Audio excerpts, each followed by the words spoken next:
오늘부터 우리가 사사기를 보게 되는데요. 지난주까지 저희가 학개서 말씀 이렇게 쭉 봤습니다. 성전을 건축합시다. 여러분들 정말로 예수와 함께 하나님과 함께 매일매일 사는 삶을 학개서 들을 동안에만 잠깐 생각해 보는 것으로 끝내지 마시고 평생에 내가 예수와 함께 가리라, 예수와 함께 가리라 라는 생각을 가지고 사셨으면 좋겠다라는 생각을 학교에서 시리즈를 마치면서 저는 간단히 하고 또 그것을 위해서 기도했고요. 오늘부터 시작되는 사사기는 그것과는 이제 조금 다른 내용이고 역사적으로 보면 훨씬 전, 몇백 년 전 이야기예요. 그래서 간단하게 사사기를 소개를 하고 저희가 오늘 본문을 들어가도록 하겠습니다. 사사기는 시대적인 배경이 언젠가 하면 여러분들 우리가 전에 출애굽기 그 강해를 쭉 했었던 거 기억하실 거예요. 그래서 이스라엘 백성들이 400년 동안 애굽, 즉 이집트에서 종살이 하다가 하나님이 건져주셔서 나오게 되죠. 탈출을 하게 되는데 결국에는 하나님이 약속한 땅을 향해서 쭉 가는데 그 땅 이름이 가나안 땅이었어요. 그렇죠? 그래서 그 가나안 땅이 지금의 우리가 그 지도에서 보면 이스라엘이라고 돼 있는 그 나라인데 그 땅에 들어갑니다. 근데 모세가 같이 들어가지 못하고 이스라엘 백성들만 들어가게 하면서 새로운 지도자를 세웠어요. 그리고 그 지도자의 이름이 여호수아라고 하는 사람이었습니다. 그래서 얼마 전에 사실 저희가 여호수아 1장 말씀도 같이 보긴 봤잖아요. 그래서 여호수아라는 사람이 한 30년 정도 이스라엘의 지도자가 되어서 하나님의 백성들이 가나안 땅, 즉 약속의 땅에 들어갈 때에 그 백성들을 이끌고 가나안을 정복하는 정복 전쟁을 해요. 그래서 모든 구석구석 다는 아니지만 큰 그림으로 이제 여기는 하나님의 백성들이 들어와서 사는 땅입니다라고 할 정도까지 정복을 마칩니다. 그리고는 이제 여호수아가 나이가 많이 들어서 110세 정도 되었을 때에 결국에는 그도 하나님의 부르심을 받고 육체의 생명을 마치게 되죠. 거기서부터 시작되는 게 오늘 우리가 읽게 되는 사사기 말씀이에요. 여러분들 숙제 나갑니다. 1장 1절부터 2장 5절까지 다음 주간에 읽어가지고 오십시오. 오늘 이제 저희가 한 얘기니까 읽으면서 무슨 얘기인지 아실 거예요. 그래서 제가 다 읽으려니까 너무 길어서 오늘은 아까 19절, 20절, 21절만 읽었지만 여러분들 집에 가셔서 다른 주중에는 바쁘시면 오늘 주일날 얼마나 좋아요. 주일 오후에 가족들끼리 읽어보고 여기 이런 얘기가 있었구나 이런 것도 좀 살펴보시기도 하시고 개인적으로 또 묵상을 하실 분들은 주중에도 좀 한번 보실 수 있으면 좋겠는데요. 사사기 1장 1절에 보면 어떻게 이 성경이 시작하고 있는가 하면 여호수아가 죽은 후에라고 해서 이 사사기의 배경이 여호수아 정복전쟁이 끝나고 난 다음에 즉 여호수아 사후에부터 시작된다라고 하는 걸 알 수 있고요. 그리고 맨 마지막에 사사기가 끝나서 그 다음 책 사무엘상하가 되는데 보면 이제 이스라엘의 왕이 등장해요. 이스라엘의 첫 번째 왕은 사울왕이었고 그리고 그 다음에 하나님 마음에 합한 자 다윗 왕, 솔로몬 왕 이렇게 해서 이스라엘을 다스리는 왕들이 사사기 이후에 나오게 됩니다. 그래서 사사기는 언제부터 언제까지인가 하면 여호수아 정복전쟁 이후부터 이스라엘의 왕정이 시작되기 전까지의 역사를 담고 있는 책이 바로 사사기라고 하는 책이에요. 그 다음에 또 책 제목은 왜 사사기라고 붙였을까? 사사. 발음은 계속 하다 보니까 재밌긴 한데 사사는 말 그대로 여러분들 옛날에 한국에서 중국 드라마를 한번 수입해가지고 방영했었던 적이 있었는데 판관 포청천이라고 하는 그런 프로그램이 있었어요. 그래서 그렇죠. 여기 찍고 이렇게 나와가지고 작두를 대령하고 막 그래가지고 해가지고 요즘식으로 얘기를 하면 재판관이죠. 판사예요. 그래서 사사라는 것이 영어 성경에는 이 사사기가 제목이 뭐냐 하면 judges예요. 그러니까 영어에서 judge가 뭐예요? 판사잖아요. 판사.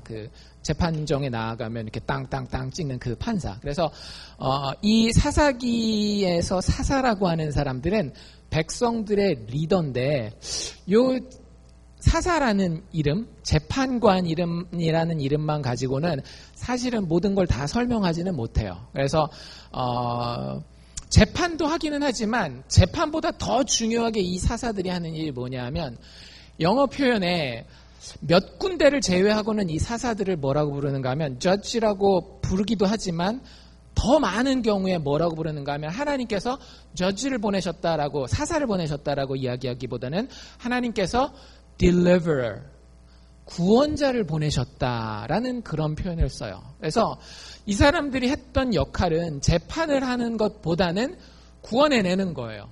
근데 우리가 생각하는 막 거룩한 의미에서 지옥불에 빠질 영혼들을 전도해서 막 이렇게 하나님 믿게 하는 그런 딜리버러가 아니라 진짜 여러분들 힘든 일 당하는 경우들 있죠.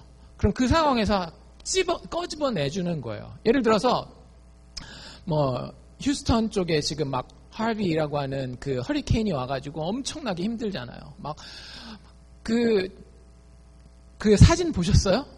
우리 전영순 장로님이 아들이 찍어서 보낸 사진을 보니까 물이 얼마나 올랐는지 물 위에 동동동동 불이 3개 떠 있어요. 뭐게요? 신호등. 와. 그러니까 얼마나 물이 많이 찼는지 아시겠죠? 근데 진짜로 거기 그 뉴스 같은 거 보시면 아시겠지만 어떤 사람들이 많아요? 집에서 도망 나오지 못해가지고 막 지붕 위에 올라가 있는 데든지 마을이 고립돼 있어가지고 그러면 그 사람들을 구원해 준다 하면 무슨 얘기예요? 그 사람들이 예수 믿고 천국 가게 하는 그런 게 아니죠. 그때 구원해 주는 건 뭐예요?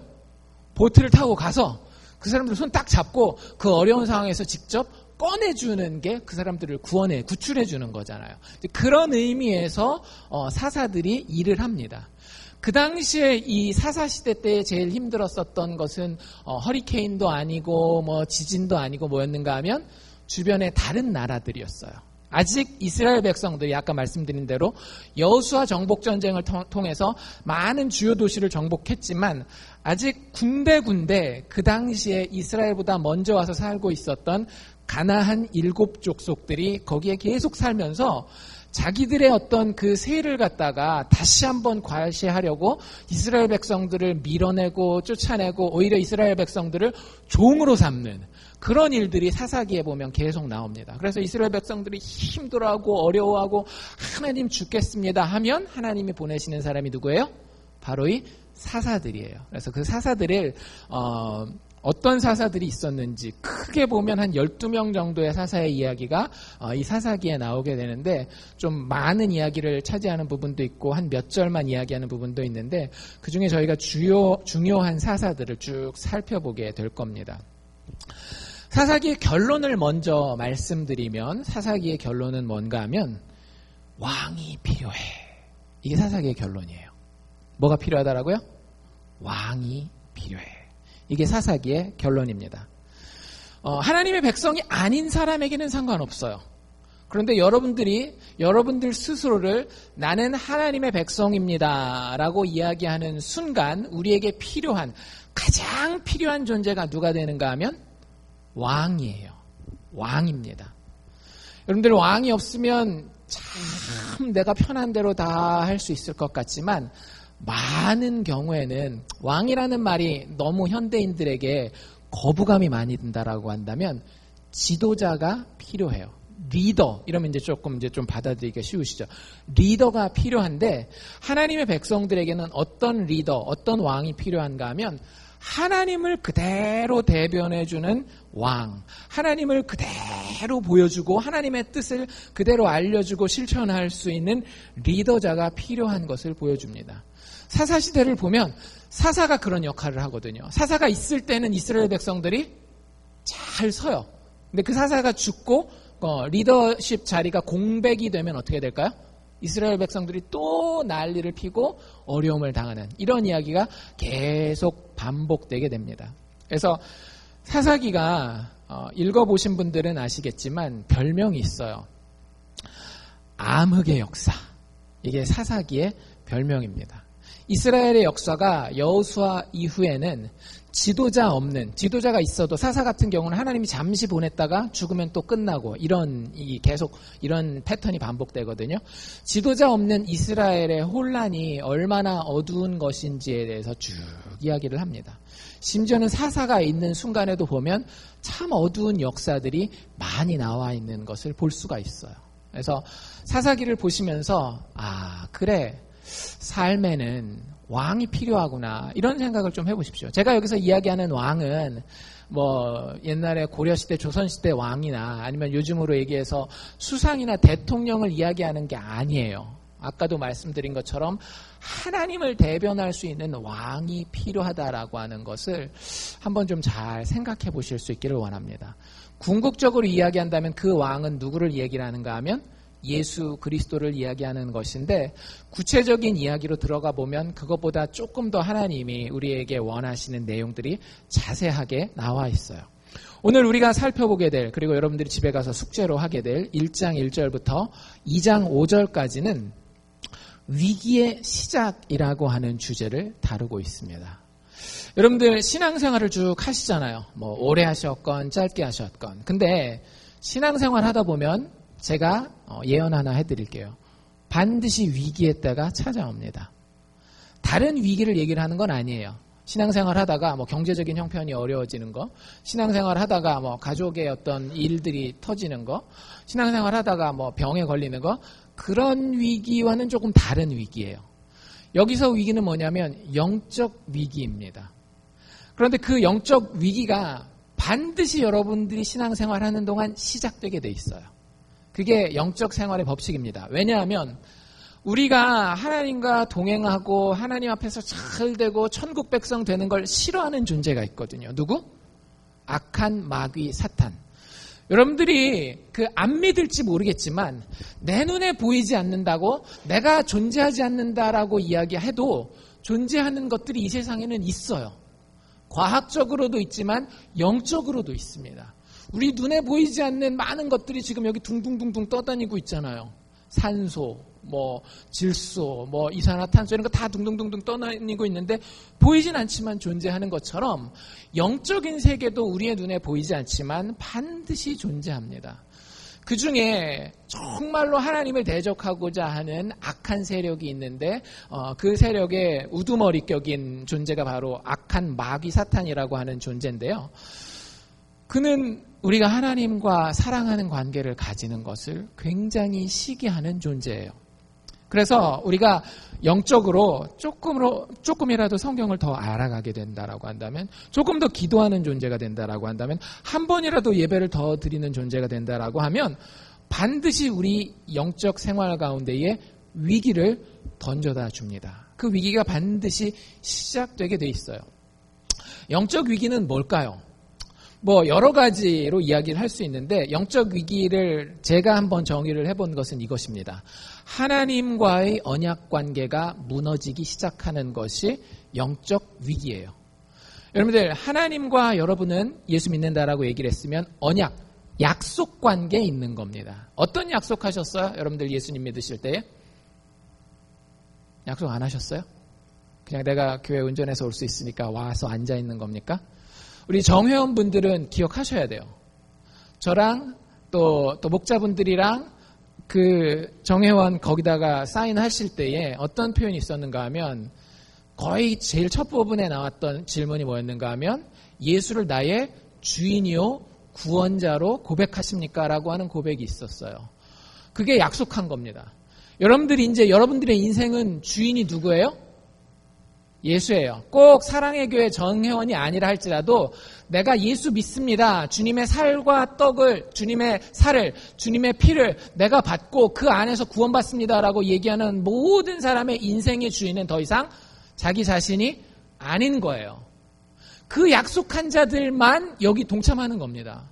여러분들 그 성찬식에 동참하는 것을 제가 최근에는 자주 얘기 안 했지만 작년에 굉장히 강하게 얘기했었던 거 기억하시는 분들이 있을 거예요. 여러분들 제대로 된 인격적인 만남이 없으면 떡과 잔에 참여하지 마십시오라고 우리 유스 아이들은 제가 개인적으로도 많이 얘기했었고, 어른들도 성찬식 하면서 하기 전에 한 후에 여러 번 얘기했었던 것을 기억하실 거예요. 왜냐하면 이건 약속 관계거든요. 사도 바울이 뒤에 뭐라 그랬어요? 너희가 알지 못하고 예식에 참석하고 죄 짓는 삶을 살아가는 것은 너희 삶 가운데에 재앙을 쌓아놓는 것과 똑같다라고 얘기하시거든요. 그게 단지 미싱적인 것을 이야기를 하는 게 아니라 하나님 살아계시는데 그 하나님과의 관계에 들어간다라고 하는 건 약속하는 거예요. 근데 그 약속의 핵심이 무엇인가 하면 하나님이 나의 주인이고 하나님 나의 구원자라고 하는 거예요. 여러분들 다른 거 다 잊어버려도 이 부분만 가지고만 제대로 하나님과 관계를 성립해도 하나님 앞에 칭찬받는 신앙인이 됩니다. 그리고 세상 가운데 사람들이 여러분들을 사랑하게 돼요. 여러분들이 세상에서 또 하나님 앞에서 뭔가 꿀리는 게 있다라고 한다면 사실은 뭐에서 잘못되는 건가 하면 하나님과의 언약관계, 즉 하나님을 주인 삼고 하나님을 구원자로 삼는 데서 무너졌기 때문에 그런 거예요. 하나님이 주인하기보다는 하나님 잠깐 비키시고 내가 주인. 내가 자녀를 키우는데 그 자녀를 키우는 주인은 나예요. 하나님 내가 돈을 버는데 그 돈을 버는 주인공도 나예요. 하나님 내가 친구들을 사귀는데 그 친구들을 사귀는 인간관계에서 주인공도 나예요. 천국 갈 때만 하나님이 주인하시고 이 인생을 사는 데는 내가 주인하겠습니다. 여러분들이 이게 영적 위기의 시작이라고 하는 거예요. 구원자라고 하는 것도 굉장히 중요합니다. 하나님 이 상황 내가 헤쳐나갈 수 있어요. 여러분들 주보에 제가 실은 그 시를 한번 집에 가서 꼭 읽어보실 수 있기를 바랍니다. 여러분들이 가지고 있는 큐티 책에 나와 있는 시예요. 그 시의 핵심은 뭔가 하면 내가 잘 나갈 때 겸손하게 해주십시오.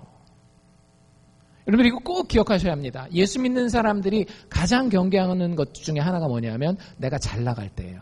내가 잘 나갈 때 꼭 누가 내 인생을 구원한 것 같아요?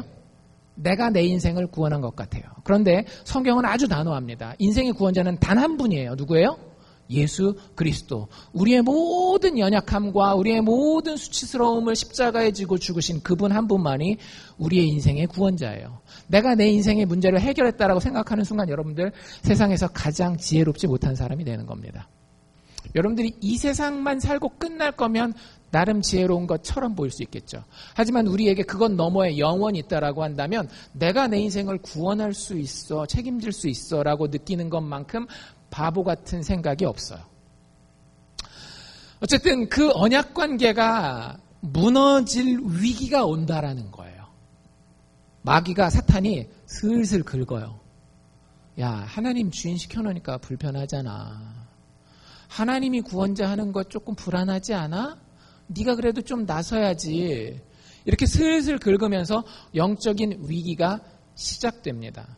여러분들 이 영적 위기를 단순한 종교 행위가 소홀해지는 것이라고 생각하지 마세요. 내가 옛날에 예배 드렸는데 예배 안 드리니까 영적인 위기인가 보다. 기도 좀 많이 했는데 요즘에 기도 좀 적게 하니까 영적인 위기인가. 예, 영적인 위기 맞습니다. 근데 핵심은 그 행동이 아니에요. 여러분들 예배를 더 드리고도 영적인 위기를 맞을 수 있고요. 기도를 더 하고도 영적인 위기를 맞을 수 있어요. 그 핵심은 뭔가 하면 내 마음의 우선순위가 하나님 외에 다른 것을 향해서 가게 되는 것이 핵심이에요. 그러면 기도 생활도 줄어들게 돼 있고요. 예배 생활도 소홀하게 돼 있고요. 말씀 보는 것도 더 귀찮아하게 돼 있어요. 중요한 건 종교적인 행위가 소홀해지는 것이 아니라 먼저 뭘 살피는 거라고요? 마음의 우선순위를 살피는 거예요. 그런데 그 우선순위를 자꾸 하나님을, 그 우선순위 1순위에서 하나님을 자꾸 밑으로 내리려고 하는 세력이 있고 우리는 그것에 의해서 영향을 받는다라고 하는 사실을 알고 있어야 합니다. 그리고 그 결과는 굉장히 치명적이에요. 여러분들이 어떻게 생각하는지 모르겠지만 제일 바보 같은 게 뭐냐면 신앙생활하면서 제일 바보 같은 게 뭐냐면 내가 하나님과의 우선순위가 무너져도 별거 아니네. 내가 진짜 하나님보다 다른 거를 너무너무 좋아하고 사랑하게 됐는데 그래도 하나님 안 하는 건 아니니까 나중에 천국 갈 때 괜찮겠지. 그래도 사업하는데 문제 없네. 그래도 우리 자식들 잘 크네. 여러분들 이것보다 더 무서운 결과는 없습니다. 여러분들 우리가 하나님에 대한 우선순위를 양보하는 순간 우리 일에는 정말로 치명적인 일들이 일어나게 돼요. 단순히 기복적인 미신적인 의미에서 이야기하는 게 아니에요. 정말로 상식적으로 생각해봐도 너무너무나도 치명적인 일들이 우리가 영적인 위기에서 굴복하고 무릎 꿇게 됐을 때에 우리의 삶 가운데 일어납니다. 정말 불쌍한 경우는 어떤 경우인가 하면 자기가 그 치명적인 상황 가운데 있다라는 것도 인식하지 못하면서 망해가는 거예요. 이스라엘 백성들이 사실 그렇거든요. 그래서 이 사사기의 역사를 암흑의 역사라고 얘기를 하는 거예요. 이스라엘의 암흑기라고 얘기를 하는 거예요. 한번 간단하게 봅시다. 오늘 어떤 일이 벌어졌길래 어떻게 이 위기가 찾아오는지 우리의 삶에도 비슷하게 이 영적인 위기가 찾아오거든요. 한번 그 이야기를 살펴보기를 원하는데요. 하나님은 하나님의 백성들이 정복하기를 원하십니다. 여러분들 여기서 정복이라는 단어를 잘 이해하고 들으셔야 됩니다. 이 정복이라는 단어를 기독교가 수천 년 동안 한 1, 2천 년 동안 오해하고 살았어요. 그래서 여호수아서를 읽는다든지 사사기를 읽으면 많은 사람이 뭐라고 생각했는가 하면 나가서 식민지를 개척하고 식민지에다가 교회 세우면 그게 하나님의 이름으로 정복하는 거라고 생각했어요. 근데 여러분들 그건 구약만 읽는 거예요. 신약 성경에 예수님이 한 번이라도 너희 옆 나라를 정복해가지고 거기에다 교회 세워가지고 많은 사람들로 하여금 교회 나오게 해라. 이런 얘기 예수님이 한 번이라도 한 적 있어요? 그런 적 없잖아요. 예수님은 정복자입니다. 여러분들 알고 계셔야 돼요. 예수님은 정복자인데 그 정복을 세상의 그 어떤 정복자보다도 가장 멋지게 완성하신 분이에요. 그런데 예수님이 그 정복을 어떻게 완성하셨죠? 십자가에서 죽으심으로 완성하셨어요. 그러니까 여러분들 구약 성경의 정복이라고 하는 개념은 그 당시에 아직 예수가 완전히 드러나지 않았을 때의 그림자 상태로서 이해를 해야 되는 거예요. 성경은 우리가 정복하기를 원해요. 그런데 아까 얘기했던 어느 나라를 정복하고 막 이런 분들도 있죠. 세상에서 더 높은 자리에 올라가야 우리가 하나님한테 더 큰 영광을 이게 돌린다고, 대통령 돼야 된다고, 세상에서 힘 있는 자리에 올라가야 된다고, 그런 분들 많이 있어요. 그럴 수도 있어요. 하나님이 그런 자리에 우리를 올려서 쓰실 수도 있지만 그게 우리가 정복해야 할 그 대상이 아니라고 하는 것을 여러분들 알고 계셔야 돼요. 여러분들 정복이라고 하는 거는 어떤 컨텍스트에서 봐야 되는가 하면 하나님이 이스라엘 백성들에게 가나안 땅을 약속해 주셨나요? 안 해주셨나요? 지금 이 사사기가 시작되는 시점에서 하나님이 이스라엘 백성들에게 약속의 땅 주겠다라는 약속을 하셨어요? 안 하셨어요? 이미 하셨어요. 하나님이 분명히 이 땅 너한테 준다. 이 땅 네 것 될 거다라고 이야기를 했어요. 그럼 우리는 어떻게 생각해요? 가만히 있다가 유산 딱 상속받기를 원하잖아요. 근데 그걸 하나님을 굉장히 오해하는 거예요. 하나님은 아주 다이내믹한 분입니다. 여러분들 애들 보시면 애들이 건강한지 안 한지 어떻게 알 수 있어요? 애들이 병에 걸렸어요. 그럼 어때요? 얌전히 앉아있어요. 그럼 애들이 이건 뭔가 잘못된 거예요. 애들은 어때요? 정상이에요? 난리를 펴야 그게 정상인 거예요. 물론 그 가운데 질서도 배워야 하고 이게 훈련도 받아야 하지만 정상적으로 인간에게는 움직이고 싶은 생명력이 있어요. 그게 왜 그런지 아세요? 우리가 하나님을 닮았기 때문에 그래요. 그래서 하나님이 하나님의 백성들을 부를 때에 하나님의 백성들을 야 내가 감 줄 테니까 니들 누워. 입 벌리고 감 떨어뜨려 줄 테니까 그 감만 잘 받아먹고 그냥 평생 아무것도 하지 말고 가만히 누워 잘 살아. 절대 이러시는 분이 아니에요. 하나님은 어떤 분이냐? 우리를 불러요. 너네 아들이야. 너네 딸이야. 근데 하나님이 좋아하는 게 있어요. 예를 들어서 가구를 만드는 거예요. 그러면은 가구 만들고 그 가구에 그냥 얌전히 앉기만 원하는 게 아니라 하나님이 가구 의자를 만든다면 의자를 만들기 위해서 톱질을 하고 망치질을 하고 드라이버를 돌릴 때에 야 아들 망치 한번 가지고 와봐. 네가 한번 쳐볼래? 그러면 아들이 망치를 탁탁탁 쳐요. 저도 제 차 문 이게 손잡이가 부러져가지고 고쳐봤거든요. 고쳤는데 혼자 고칠 때는 별 재미가 없어요. 둘째랑 같이 고치니까 되게 재밌겠더라고요. 시간도 어떻게 가는지도 모르고 여름에 막 고치는데도 너무 재밌더라고요. 이게 하나님의 마음이라고요. 무슨 얘기인지 아시겠어요? 하나님은 우리를 부르시고 약속의 땅을 그 축복을 우리에게 주신다라고 얘기를 하는데 가만히 누워가지고 받아 먹어. 너는 그냥 먹고 뒤룩뒤룩 살만 찌면 돼. 그게 아니라 하나님이 그 땅을 정복해가는 그 과정에 우리가 순종함으로 같이 가기를 원하는 거예요. 만약에 우리가 드라이버를 가지고 이렇게 돌리는데 반대 방향으로 돌려가지고 나사를 박아놔야 되는 걸 나사를 빼놨어요. 그게 최종적으로 그 의자 만드는데 문제가 돼요? 안 돼요? 안 되죠. 왜? 아버지께서 다 알고 계시고 아이고 자식 아직 좀 멀었구나 조금 더 훈련받아 하면서 다시 돌려놓으면 되니까 최종적으로 의자는 만들어진다 안 만들어진다? 만들어진다. 아버지가 약속해서 네 방에다가 흔들의자 내가 하나 놔줄게 하면 반드시 놔지는 거예요. 근데 그 과정에 우리는 가만히 있다가 나중에 흔들의자에 노인처럼 앉아가지고 막 이러고만 있는 게 아니라 그 모든 과정에 하나님은 그 자녀들이 같이 동참하기를 원하시는 거예요. 그걸 구약 용어로 정복이라고 이야기를 하는 겁니다. 우리가 잘나서 우리가 막 안 되는 싸움을 나가서 싸우는 게 아니라 하나님이 우리에게 주신 그 약속을 같이 만들어가는 과정에 통참하는 거예요. 그걸 정복이라고 이야기를 합니다. 그 정복이 제대로 이루어지는데 제일 중요한 것은 무엇인가 하면 신뢰라고 하는 거예요.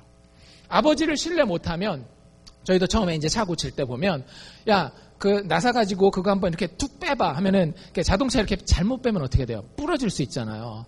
그러면 애들이 겁을 내요. 이게 하다가 뚝 부러지면 어떻게 해서 처음에는 이렇게 용기를 못 내고 살살살 하다가 안 빠져요. 그러면은 야 그냥 팍해 내가 뒤에 책임질 테니까. 그래서 뚝 하면은 쫙 빠진단 말이죠. 처음에는 모르고 이게 어떻게 될지 몰라 불안해요.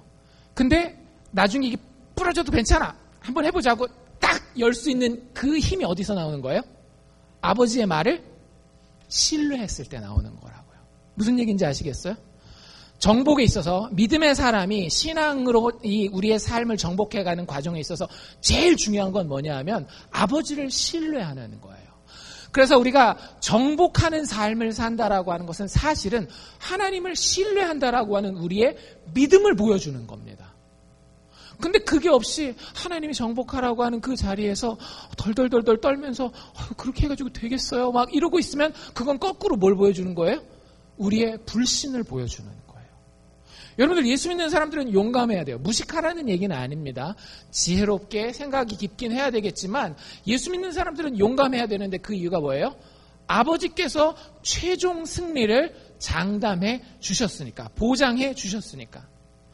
여러분들도 오늘부터 만약에 지금까지 아니었다라고 한다면 오늘부터 나아가 이 정복의 삶을 사실 수 있기를 바랍니다. 도대체 뭘 정복하라는 거예요, 목사님? 모르실까봐 제가 알려드릴게요. 여러분들 마음속에 가지고 있는 못된 마음씨들 있죠. 지금 가서 뭐 어디 다른 나라를 정복하라는 게 아니라 여러분들 안에 못된 마음씨가 있을 수 있어요. 그거 하나님이 좋아하시는 땅이에요? 하나님이 싫어하시는 땅이에요? 하나님이 뭐라 그래요? 너희들 그들과 관계도 가지지 말고 다 쫓아내라 그러죠? 그게 우리 안에 있는 거예요. 우리 안에 있는 거예요. 여호수아 전쟁은 사실은 지금 내 안에서 일어나는 겁니다. 내 안에 정말 못된 마음씨가 있으면은요, 그거 가지고 싸우셔야 돼요. 내가 정복하리라. 제가 그게 성격인데 어떻게, 여러분들 그런 얘기 하시지 마세요. 성격 아니에요. 여러분들의 가진 그 마음씨가 예수 그리스도의 마음씨를 담지 않았으면 그건 정복해야 할 대상입니다. 여러분들의 나쁜 말들이 있을 수 있어요. 그것도 여러분들이 정복해야 될 대상이에요.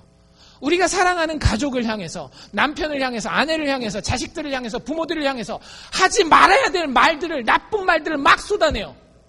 여러분들 예수가 그렇게 말씀하시던가요? 우리가 마가복음을 다 봤잖아요. 엄하게 말씀하신다 할지라도 나쁜 말 하시지 않잖아요. 그러면 그게 내 안에 있으면 그게 뭐가 되는 거예요? 우리가 정복해야 할 가나안 땅이 되는 거예요. 여러분들이 교만한 마음을 가지고 있어요? 교만한 태도를 가지고 있어요? 뭔가 좀 탁 되면 벌써 내 고개가 탁 올라가고, 뭐 안 되면 그냥 한없이 막 고개 팍 숙이고.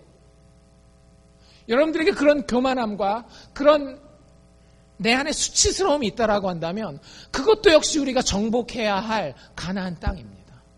예수 그리스도께서 한없이 겸손하셨어요. 하나님의 아들이시지만 한 번도 자기를 자랑하거나 자기를 드러내지 아니하시고 늘 죄인들과 가난한 자, 약한 자들을 돌보시고 아버지께만 영광을 돌리잖아요. 내 안에 그렇지 못한 못된 이 자기 콧대 세우려고 하는 교만함이 있다라고 한다면 여러분들 그거 정복해야 돼요. 제가 워낙 잘났는데 어떡합니까? 아이고, 그것까지 하나님 앞에 맡기고 여러분들 그걸 정복하셔야 된다라고 하는 거예요. 여러분들 마음 가운데 다른 사람을 향해서 무자비하고 무정한 마음이 있습니까? 그것도 정복하셔야 되는 거예요. 예수 그리스도가 우리를 향해서 무정하고 무자비했다면 우리가 구원받을 자가 아무도 없어요. 우리는 늘 기본적인 디폴트 모드가 어때요? 기본 모드가 다른 사람 판단하고 다른 사람 정죄하고 막 그러고 앉아 있잖아요. 그래서 불쌍한 자를 봐도 그 당할 꼴을 당하는 거니까 그렇지 이렇게 해요. 예수님이 그러셨다면 우리 구원받지 못했어요. 예수님 우리를 얼마나 불쌍히 여기셨는지, 얼마나 자비로우셨고 얼마나 정이 많으셨는지. 그러니까 여러분들 정복할 게 얼마나 많은지 아시겠죠? 그 정복의 싸움을 싸우셔야 된다라는 거예요. 뭐 단지 예수 믿으니까 술 끊고 담배 끊고 도박 끊고 여자 끊고 그것도 당연히 끊어야 됩니다. 그것도 당연히 끊어야 되지만 그런 것들뿐만 아니라 우리 속에 있는 지저분한 모든 것들을 다 끊어내고 거기에 칼을 대고 거기에 창을 대고 우리가 싸워야 되는 거예요. 그걸 감당하지 못할 때에 우리의 마음에는 뭐가 틈타기 시작하는가 하면 하나님 그거 어떻게 제가 감당합니까? 하는 순간 영적 위기가 우리의 삶 가운데 찾아오는 겁니다. 그리고 그 결과는 치명적이라고요. 오늘 사사기의 모델이 그 아주 전형적인 예를 보여주고 있는데요. 영적인 위기는 누구에게 찾아오느냐? 신앙생활이 괜찮다라고 생각하는 사람들한테 반드시 찾아옵니다. 신앙생활이 요 정도까지면 괜찮겠지. 사람마다 기준이 다르겠죠. 어떤 사람은 내가 40일씩 금식하니까 내 신앙 괜찮아 이렇게 얘기하는 사람도 있고, 내가 그래도 주일 예배는 안 빠지니까 신앙 괜찮아 이런 사람들도 있고 했는데, 어쨌든 자기 기준에 내가 신앙생활이 참 괜찮다 요 정도면 퍼펙트하진 않지만 요 정도면 그래도 하나님이 인정하시고 이뻐하시지 않을까, 이런 때에 영적 위기가 찾아옵니다. 이스라엘 백성들도 그랬어요. 이스라엘 백성들이 처음에 시작이 좋아요. 사사기 처음에 1장 앞부분 읽다 보면은요, 마치 여호수아를 읽는 것 같아요. 여호수아는 굉장히 진취적이거든요. 하나님의 백성들이 전쟁마다 나가서 하나님을 의지하고 이기는 그런 이야기인데 그 분위기예요. 딱 사사기 1장 앞부분을 보면. 그래서 여호수아가 죽은 이후에 이스라엘 백성들이 제일 처음 했던 게 이겁니다. 뭐일까요? 여호수아가 죽은 후에 1장 1절인데요. 이스라엘 자손이 여호와께 묻자와 가로되. 이 사람들 뭐 하는 사람들이에요? 기도하는 사람들이에요. 하나님 앞에 하나님 이거 어떻게 해야 되겠습니까? 라고 물어보고 기도하는 거예요. 얼마나 좋은 시작이에요? 시작이 굉장히 좋죠? 그리고 그 기도에 하나님이 어떻게 하셔요? 이렇게 하나님한테 기도 이렇게 했거든요. 하나님, 우리 중에 누가 먼저 올라가서 가나안 사람들과 싸워야 되겠습니까? 정복전쟁을 이제 우리가 여호수아가 죽었는데 우리 그 전쟁을 계속 싸우기를 원합니다. 누가 먼저 올라갈까요? 라고 기도하고 하나님께 물어봤어요. 그 다음에 일어난 일이 뭐예요? 2절에 보니까 여호와께서 가라사대. 하나님이 듣고 어떻게 하셨다라는 거예요? 응답하시는 거예요. 응답하셔요. 그리고 유다가 올라가라 이렇게 얘기를 하십니다. 그리고 유다가 올라가라라고만 하나님 이야기하시는 게 아니라 그 뒤에 말을 붙이시는데 뭐라고 붙이시는가 하면, 보라! 내가 이 땅을 그 손에, 유다 자손의 손에 붙였노라 하고 하나님이 약속을 다시 한번 확증해 주십니다. 그러니까 굉장히 지금 분위기가 좋은 거예요. 이스라엘 백성들의 분위기가 영적으로 아주 충만한 겁니다. 하나님한테 물어보고 하나님은 대답하시고 그냥 대답으로만 그치는 게 아니라 약속에 대한 확증을 해주시고 너희가 잘되고 복받을 것이다 이런 얘기를 해주시는 거예요.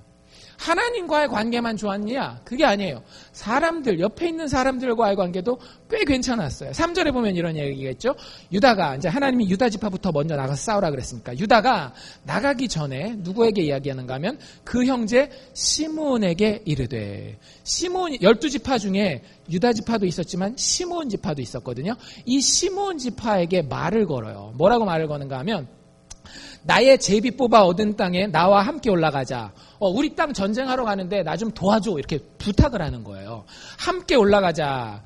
가나안 사람들과 함께 싸우자. 그리하면 나도 너의 제비 뽑은 땅에 함께 가리라. 그래서 도와줘. 그럼 나도 도와줄게. 근데 어떻게 돼요? 시몬이 이에 그와 함께 가니라. 이 12지파들 사이에 그 우애라든지 협력이 어떻게 되는 거예요? 굉장히 잘 이루어지는 걸 볼 수 있어요. 그러니까 하나님과의 관계도 괜찮고 믿음의 형제 자매들과의 관계도 굉장히 괜찮은 거예요. 게다가 이게 참 그 의미 있는 게 뭐냐면 유다 지파는 가장 강한 지파였어요. 여러분들 민수기 큐티한 거 기억하시는 분들은 아시겠지만 나중에 광야 40년이 끝날 때 인구 조사를 했을 때 제일 많은 인구를 가진 지파가 유다 지파였거든요. 반면 시므온 지파는 어떤 지파였는지 기억하세요? 광야 40년 동안 제일 개판친 지파가 시므온 지파거든요. 그래서 광야 40년 지나고 나서 인구가 3분의 1 토막 나요. 그러니까 이스라엘 12지파 중에서 제일 약한 지파가 시몬 지파예요. 유다 지파가 자기가 제일 강하니까 누구 챙기는 거예요? 우리 형제 중에서 제일 약한 놈 챙기는 거예요. 그러니까 굉장히 처음에 잘 나가고 있는 거예요. 이 그림을 보면 참, 야, 이 되는 집안이다. 이런 거라고 하는 거죠. 그리고 실제 나아가서 전쟁을 하는데요. 전쟁에서 강한 대적들을 만나도 이기는 그런 이야기들이 나와요. 5절에 보면 또 베색이라고 하는 그 마을이 있어요. 타운이 있는데 그 베색이라고 하는 곳에서 아도니 베색, 이거는 베색 왕이라는 뜻이에요. 아도니 베색을 만나서 전쟁을 하는데 그와 싸워서 결국엔 이겨요. 그 군대를 1만 명이나 멸하고 이 아도니 베색을 결국에는 사로잡아서 나중에 처형까지 시키는데 그 당시에 이 지역의 아도니 베색은 굉장한 인물이었습니다. 도저히 누가 감당할 수 없을 만큼 강한 힘을 가진 사람이었어요. 뭘 보면 알 수 있는가 하면 이 아도니 베색이 나중에 사형을 당하거든요. 사형장에서 하소연하는 말이 뭐냐면 내가 왕년에 이러면서 옛날 얘기를 하는 거예요. 왕년에 어떤 일이 있었느냐, 내가 70명의 왕들을 하나하나 다 싸워서 이겨서 그 땅들을 정복한 왕인데, 그리고 이길 때마다 어떻게 했는가 하면 그 자기가 이긴 왕들의 엄지손가락하고 엄지발가락을 잘랐어요. 왜? 엄지손가락은 무기를 다시 잡지 못하게 하기 위해서, 엄지발가락은 도망가지 못하게 하기 위해서. 그래서 70명의 왕들을 개처럼 자기 왕궁에다가 풀어놓고 자기 앞에서 먹을 것 좀 주고 한 번만 살려주십시오. 그거를 누리면서 살아갈 정도로 아주 포악하고 그리고 강력한 왕이었습니다. 근데 그를 누가 이겼다라고요? 유다지파와 시몬지파가 나가서 싸워서 이겼다라고 하는 거예요. 그러니까 지금 시작이 너무너무 좋은 거, 더 이상 좋을 수가 없을 정도로. 또 하나만 예를 든다라고 하면 그 8절에 보면 유다 자손이 예루살렘을 쳐서 취하였다라고 얘기해요. 여러분들, 예루살렘은 이스라엘 백성들에게 특별한 도시죠. 왜? 나중에 뭐가 생길 거기 때문에? 하나님의 성전이 생길 거기 때문에.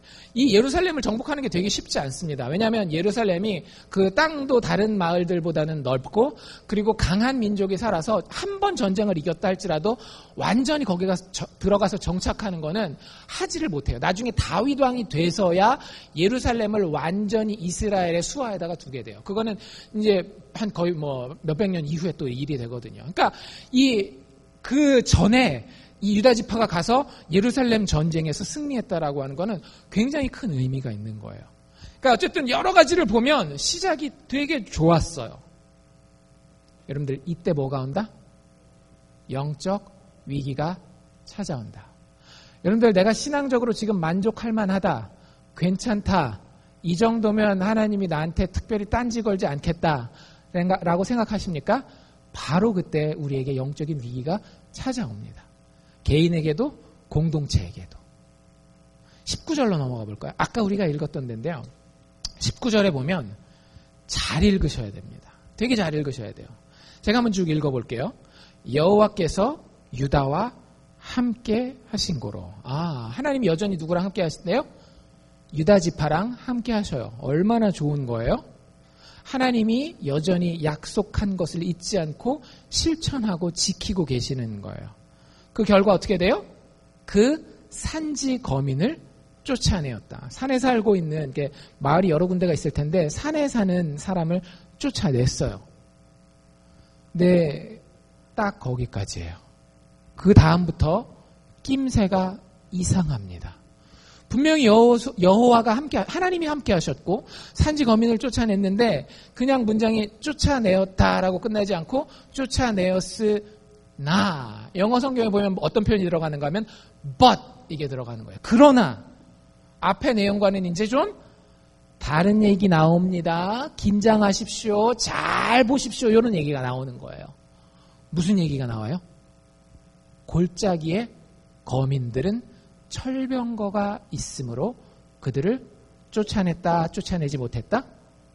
쫓아내지 못하였느니라. 이스라엘 백성들이 영적으로 잘 나갔어요.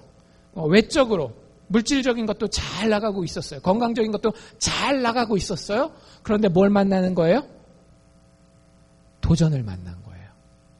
좀 어려운 도전거리를 만난 거예요. 그냥 지금까지는 내가 이렇게 밟고 갈 수 있는 그런 거였는데 이제는 좀 헉헉거려야 되는 그런 상황을 만나게 된 거예요. 이스라엘 사람들에게 도전거리는 뭐였나요? 골짜기 거민들의 철병거였습니다. 철병거는 지금으로 얘기를 하자면 핵무기라고 생각하시면 돼요. 뭐 여러 가지 비유를 들 수 있겠지만 핵무기 가진 나라들은 여러분들 그 외교를 좀 아시는 분들은 아시겠지만 좀 있는 척을 하잖아요. 왜냐하면 핵무기 한번 터뜨리면 진짜 여러분들 다큐멘터리나 이런 것들 보시면 아시겠지만 거기는 끝나는 거예요. 진짜 끝나는 거예요. 그런 무기를 가지고 있는 나라가 이 사람 유다 지파들이 정복해야 되는 지역이었다라고 하는 거죠. 그래서 결국에는 이 힘든 대적, 힘든 상황을 만났을 때에 결론이 어떻게 되는가 하면 쫓아내지 못했다. 정복을 해야 되는데 정복을 포기했다라고 하는 거예요. 이들에게는 합리적인 이유가 있었습니다. 그 사람들 핵폭탄 가지고 있는데요. 철병거 가지고 있는데요. 어떻게 우리가 싸웁니까? 굉장히 상식적인 이유가 있었어요. 그런데 참 신기한 건 뭐냐면 성경 기자가 이 사사기를 쓸 때에 아까 읽은 그 표현, 그들을 쫓아내지 못하였다라고 한글 성경에는 번역이 돼 있잖아요. 근데 이게 이렇게도 번역될 수 있지 않을까요? 그들을 쫓아내지 아니하였다. 잘 한번 한국말 생각해 보십시오. 쫓아내지 못했다. 쫓아내지 아니하였다. 두 개 무슨 차이가 있습니까?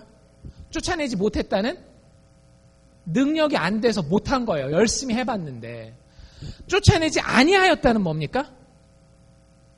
할 수도 있는데 그냥 의뢰 포기해버린 거예요. 근데 히브리어 성경 본문을 보잖아요.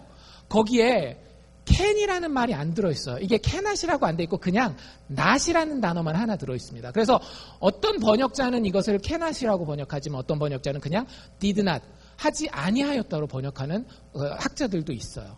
근데 문맥을 제가 이렇게 잘 읽어보니까 사실 이 사람들이 능력이 부족하였다라기보다는 그냥 힘드니까 중간에 의뢰 포기해버린 거예요. 왜냐하면 뒤에 실제 철병거를 가진 사람들이랑 싸우는 이야기가 나오거든요. 4장, 5장에 넘어가면. 이겼을까요? 졌을까요? 거기서 이겨요. 그러니까 능력이 없는 건 아니에요. 힘들 뿐이지. 여러분들 우리에게 이게 굉장히 큰 인사이트를 가져다 줍니다. 영적 생활을 하다 보면, 신앙 생활을 하다 보면 내가 신앙인이기 때문에 믿음의 사람이기 때문에 어려운 상황을 만나요. 그러지 않겠어요? 다른 사람들은 거짓말 쉽게 하면서 장사해요. 세금 다 띄어가면서 장사해요. 사람들 다 속여가고 막 억압해가면서 자기 일을 해요. 자식을 키울 때도 정말로 자식을 하나님이 주신 선물로 섬기면서 자식을 키우는 것이 아니라 내 성질로 내가 하고 싶은 대로 다 자식 키워요. 편하잖아요. 근데 예수 믿는 사람은 어떻다라고요? 예수 생각한다라고요. 예수 생각한다라고요. 예수가 어떻게 말하셨는지, 예수가 어떻게 마음씨를 가지셨는지, 예수가 어떻게 눈물을 흘리셨는지를 보는 거예요. 그렇게 하다 보니까 내 돈은, 잔고에 들어오는 돈은 좀 작아요. 내 자식에 대해서는 내가 훨씬 더 많이 참아야 돼요. 여러분들 그게 우리가 받는 도전입니다. 그게 우리가 당하는 철병거예요. 그 앞에서 많은 사람들이 이스라엘 백성들과 같이 하나님 앞에 하나님 그거 못하겠어요 라고 얘기를 해요. 하나님의 답은 아주 정확합니다. 그 싸움은 누가 싸우는 싸움이에요? 우리가 나가서 싸우지만 최종적으로는 하나님이 싸우는 싸움이거든요. 그리고 우리를 향해서 이렇게 얘기를 하시는 거예요. 야, 그거 못 싸우는 거 아니야. 너 지금 안 싸우고 있는 거야. 여러분들 우리는 안 싸우는 겁니다. 나의 못된 마음씨를 고치기 위해서, 나의 나쁜 말들을 고치기 위해서, 나의 좋지 않은 여러 가지 것들을 한번 어떻게 해보기 위해서 싸우지 못하는 게 아니라 싸우지 않는 거라고요. 그 싸움은 나에게 달려있지 않아요. 하나님이 여러분들에게 싸움을 붙이시는 이유가 있어요. 여러분들에게 망치를 들고 와서 그 못을 쳐라고 이야기하는 이유가 있습니다. 반드시 그 못이 박힐 것이기 때문에. 여러분들의 말 가지고 하나님이 도전하십니까? 여러분들의 마음씨를 가지고 하나님이 도전하십니까? 여러분들의 어떤 나쁜 습관을 가지고 하나님이 도전하십니까? 하나님이 도전하시는 이유는 그 싸움을 정복해서 이길 것이기 때문에 도전하시는 거예요. 그런데 우리는 그게 힘들다고, 불편하다고 그냥 포기하고 넘어가요. 나한테 게으름이 있어요. 그 게으름 때문에 예배도 제대로 못 드려요. 그 게으름 때문에 말씀도 제대로 못 봐요. 그 게으름 때문에 기도도 할 시간이 없어요. 그 게으름 때문에 공부도 잘 안 해요. 그 게으름 때문에 일터에 나가서 제대로 일도 안 해요. 하나님 이렇게 몸도 피곤하고 난 죽겠는데 그거 어떻게 아침에 일어나서 먼저 기도하고 말씀 보고 시작합니까? 하나님, 내가 이렇게 힘든데 내 일터에 나가서 어떻게 뭐 그렇게 열심히 일합니까? 이거 내가 사장도 아닌데. 여러분들, 하나님이 만약에 그것 가지고 여러분들 정복할 거리로 주셨다라는 확신이 들잖아요? 싸우십시오. 정복하십시오. 하나님을 신뢰하기 때문에 싸우는 겁니다. 도덕적인 나의 모습을 세우기 위해서 싸우는 것이 아니라 예수께서 그 싸움을 위해서 피 흘려 죽어주셨어요. 그리고 그 싸움의 결과는 어땠는가 하면 죽음까지 내려가셨던 예수가 그 죽음을 이기고 다시 부활하셨다라고 하는 것이 그 싸움의 결말이에요. 여러분에게 나쁜 마음씨가 있다라고 한다면, 여러분들에게 게으른 성품이 있다라고 한다면, 여러분들에게 정말로 못된 말들이 입속에 있다라고 한다면 여러분들 싸우십시오. 피 흘리기까지 싸우라고 사도 바울은 얘기했어요. 여러분들이 학생이면 학생 때에 마땅히 감당해야 할 일들을 위해서 그리스도인 학생으로서 싸우는 거예요. 내가 남의 일을 해주는 일꾼이라고 한다면 그 일자리에서 정말로 그리스도 닮은 모습으로 일을 하기 위해서 싸우십시오. 내 성품이 천성적으로 게으르다 할지라도. 내가 남을 부리고 있는 사장이라고 한다면 그 일들 가운데서 그 일을 통하여 많은 사람들이 덕을 볼 수 있도록 예수께서 자기의 목숨을 바쳐서 죄인들을 살리셨던 것처럼 나의 이 사업터를 사용하여서 하나님 많은 사람들에게 덕을 끼쳐 주십시오라는 그 마음을 가질 수 있도록 싸우십시오. 하나님이 그 일터를, 그 학업을 정복할 수 있도록 도와주실 줄로 믿습니다. 그게 믿음이에요. 여러분들 예수 믿는다 그러면 맨날 질 짜고 기도하는 거, 아니면 죽은 다음에 천국 가는 거, 이런 것 가지고 믿음이라고 생각하는데 그렇지 않아요. 예수 그리스도 믿는 믿음은 죽은 자가 다시 살아나는 믿음입니다. 그리고 그 생명을 지금 오늘 내 삶에서 살아내는 거예요. 내가 불편하고 내가 지금 잠깐 혼동스럽다 할지라도 하나님 신뢰하고 하나님이 원하시는 예수의 모습을 바라보고 한 걸음 한 걸음 주님이 주신 그 싸움을 향해서 나아가는 겁니다. 하나님 그 싸움 이기게 하신다라고 하는 거예요. 이스라엘은 그 싸움을 피했습니다. 그렇죠? 그 다음에 어떤 일이 일어나는지 보십시오. 유다지파 같은 경우는 약간 믹스드업이죠. 섞여 있죠. 어디는 정복하고 어디는 정복하지 못하고. 21절 우리가 읽은데 다시 한번 제가 읽어드릴게요. 벤자민이라고 하는 베냐민 자손의 이야기가 나오는데요. 베냐민 자손은 예루살렘에 거한 여부스 사람을 어떻게 했다? 반은 쫓아내고 반은 쫓아내지 못했다도 아니에요. 아예 쫓아내지 못했다. 그러니까 어떤 일이 벌어져요? 여부스 사람이, 그 쫓아내야 될 그 사람들을 얘기를 하는 거거든요. 여부스 사람이 어떻게 해요? 지금까지 베냐민 자손과 함께 오늘날까지 예루살렘의 마음을 딱 잡고 거하는 거예요. 여러분들에게 주신 그 도전거리를 여러분들이 해결하지 않잖아요? 그러면 그 도전거리가 여러분들의 인생에 딱 자리 잡고 절대 나가지 않습니다. 그게 그냥 고쳐질 것 같아요? 절대 그러지 않아요. 여러분들 피 흘리기까지 싸우셔야 됩니다. 피 흘리기까지 나의 무례함과 싸워야 되고, 피 흘리기까지 나의 이기적인 마음과 싸워야 하고, 피 흘리기까지 나의 게으름과 싸워야 되는 거예요. 그렇지 않으면 따리를 탁 트고 내 안에서 계속 그 게으른 놈이, 계속 그 부정직한 놈이, 계속 무자비한 그 놈이 내 안에 사는 거예요. 그리고 내 옆에 귀한 사람들을 그걸로 다 칼로 찔러 넣는 거예요. 얼마나 비극적인 인생입니까? 뒤에는 진짜 웃기지도 않아요. 이 12지파들 중에 대표적으로 몇몇 지파만 얘기하거든요. 27절 므낫세 지파라는 지파가 있는데, 므낫세 지파 27절 맨 끝에 보면 거민들을 쫓아내지 못하매. 29절 에브라임 지파 역시 가나안 사람을 쫓아내지 못하매. 30절 스불론 지파 그 거민을 쫓아내지 못하매. 이 31절 아셀 거민을 쫓아내지 못하고. 33절 납달리 거민을 쫓아내지 못하고. 여러분들에게 지금 맡겨진 그 영적인 싸움을 여러분들이 피하잖아요. 그때부터 일어나는 현상은 뭐냐면 도미노 현상입니다. 여러분들 그 하나에서 무너지잖아요. 나머지는 다 무너지는 거예요. 꼭 기억하십시오. 그래서 제가 여러분들 그 결과가 치명적이라고 말씀드리는 겁니다. 내가 요것만 그런 거지. 아니에요. 그것만 그런 게 아니에요. 그게 그런 사람은 다른 부분에 있어서도, 기뻐해야 되는 부분에서도 기뻐하지 못하는 경우가 많아요. 내가 다른 사람이 함부로 대하는 사람들 있잖아요. 그러면 내가 요것만 빼놓고 나머지는 괜찮아. 그렇잖아요. 함부로 다른 사람에게 함부로 대하잖아요. 그럼 반드시 그게 부메랑처럼 나에게 돌아와요. 그럼 내 마음에 평안과 기쁨이 있을까요? 없을까요? 상황이 나를 그대로 두지 않거든요. 자꾸 어딘가서 치고 들어와요. 자녀를 통해서 치고 들어오건, 배우자를 통해서 치고 들어오건, 이웃을 통해서 치고 들어오건, 고객을 통해서 치고 들어오건, 내가 그 부분을 안 싸웠기 때문에 다른 부분이 덕덕덕덕덕덕 해서 다 넘어지는 거예요. 나이 40, 50, 60 먹었는데 인생에 만족함이 없고요. 기쁨이 없어요. 평안과 안식이 없는 거예요. 다른 사람 핑계 대지 마십시오. 그거 다 내가 정복해야 할 그것을 정복하지 않았기 때문에 그런 겁니다. 진짜 꼴불견은 34절에 나와요. 그 앞에는 다 어느 지파가 어느 사람들을 쫓아내지 못했다 이렇게 돼 있잖아요. 34절에 보면 원래 단지파 이야기거든요. 그럼 단지파가 쫓아내지 못했다 이 얘기가 나와야 되는데 뭐라고 나오는가 하면 오히려 그 이방 민족의 이름이 먼저 나옵니다. 아모리 사람들이 단 자손을 오히려 산지로 쫓아냈다. 참 웃픈 얘기죠. 웃을 수도 없고 울을 수도 없고 하나님의 백성들이 쫓아내야 할 그 못된 것들이 오히려 하나님의 선한 것들을 쫓아내버리는 거예요. 참으로 완악하고 더 이상 세상에서도 소망이 없는 그런 삶을, 그런 모습을 우리 안에 마지막에 최종적으로 가질 수밖에 없다라고 하는 것이 이 단지파의 모습을 통해서 보여지게 됩니다. 하나님은 이 상황에서 선지자를 보내서 이렇게 얘기를 하셔요. 2장 2절에 보면 너희는 이 땅 거민과 언약을 세우지 말며 그 단을 헐라 하였거늘 하나님의 평가가 무엇이냐?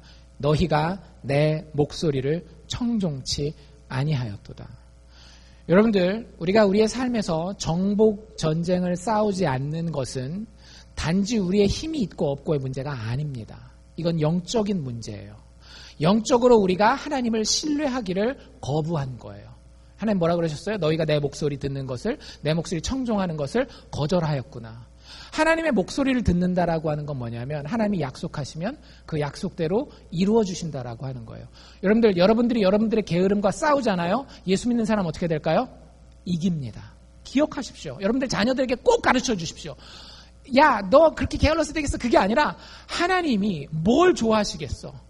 하나님의 백성이고 네가 정말로 예수 믿는다라고 한다면 게으르지 않기 위해서 아침에 일찍 일어나봐. 밤에 일찍 자고 아침에 일찍 일어나봐. 그럼 하나님이 이기게 하실 거야. 그 자녀가 반드시 이기는 자가 됩니다. 경험해보세요. 얼마나 그게 참 이 희열이 느껴지는 기쁨인지. 나 스스로도 마찬가지예요. 나한테 못된 습관이 있어요. 여러분들 싸우다가 일전일퇴할 수 있어요. 한 번 이겼다가 한 번 뒤로 물렀다 할 수 있는데 어쨌든 하나님이 맡기신 싸움이면 끝까지 싸우면 의인은 7번 넘어져도 다시 일어난다라고 했어요. 마지막은 결국에 우리는 이기게 돼 있는 존재예요. 나의 못된 말 고치려고 노력해 보십시오. 하나님 앞에 맡기고 내가 잘할 수 있어서가 아니라 하나님께서 그것과 싸우시겠다라고 하셨으니 하나님 분명히 싸우실 줄로 믿습니다. 오늘 제가 또 욕했네요. 근데 하나님 또 책임져 주시고 내일은 또 나가서 또 싸우겠습니다. 쥐어 터지더라도 또 나가서 싸우겠습니다. 하나님 또 고쳐주시는 거예요. 마지막에는 이긴다라고요. 그런데 그 하나님 말씀에 청종하지 않는다라는 거예요. 이 정복전쟁을 피하는 사람들의 특징이 그겁니다. 하나님을 신뢰하지 않는다라고 하는 거. 최종 승리가 하나님 백성들에게 있다라고 하는 사실을 믿을 수가 없는 거예요. 믿을 수가 없는 거예요. 그냥 되는 대로 살아가야지 어쩌겠어. 왜 인간으로 태어나서 꼭 그렇게 살아야 됩니까? 여러분들 인간은 참 존귀하게 만들어졌습니다. 인간으로서 대충 살려고 하지 마십시오. 하나님의 그 빛을 드러낼 수 있는 아름다운 존재로 살기 위해서 여러분들 꿈을 꾸십시오. 단지 돈 많이 벌고 건강하고 식스팩 나온 그런 거 말고 정말로 인간다운 인간, 사람들이 봤을 때 사랑할 만한 그런 인간이 될 만한 꿈을 꾸시라고요. 그런데 그게 무엇을 통해 이루어진다라고요? 정복전쟁을 통해서 이루어진다. 하나님은 그렇지 못한 이스라엘 백성들을 향해서 너희가 내 목소리를 청종하지 아니하였다라고 이야기를 합니다. 그때 하나님의 반응이 뭔지 아세요? 너희가 그리하였으니 3절 그들을 너희 앞에서 나도 쫓아내지 아니하겠노라. 여러분들 우리가 그 싸움을 싸우지 않겠다 그러는데 하나님이 자고 일어났는데 어느 날 갑자기 나를 게을렀는데 되게 부지런한 사람 만들어주셔요? 절대 안 그래요. 하나님 그런 분이 아니에요. 하나님 로봇을 원하지 않으세요. 인격체를 원하세요. 하나님이 원하시는데 너도 원하니, 내가 싸울 텐데 너도 싸울 거니라고 물어보신다라고요. 우리가 안 싸운다 그러면 하나님도 안 싸우시겠다라는 거예요. 나도 쫓아내지 아니하리라. 근데 뒷감당은 니네가 해야 된다. 뭐라 그러세요? 그들이 너희의 옆구리에 가시가 될 것이며 그들의 신들이 너희에게 올무가 되리라. 내가 하는 일마다 계속 아파요. 내가 가는 일마다 누가 자꾸 뒤에서 다리를 잡아가지고 올무에다가 덫에다가 나를 잡아놓는 것 같아요. 그게 정복전쟁을 싸우지 않는 사람들의 삶의 특징입니다. 여러분들 다시 한번 예수를 기억하십시오. 예수 그리스도의 십자가의 죽음과 부활은 우리의 정복전쟁이 어떻게 끝날지를 분명하게 보여주는 하나님의 역사적 계시입니다. 여러분들이 예수 믿는다라고 한다면 그 예수의 십자가를 바라보고 그분의 빈 무덤을 바라보면서 주님, 이 싸움 내가 싸우겠습니다. 나를 당신의 형상으로 빚어주시옵소서. 담대하게 이 정복전쟁에 나아갈 수 있는 주의 백성들, 주의 자녀들 되기를 주의 이름으로 축원합니다. 기도합시다.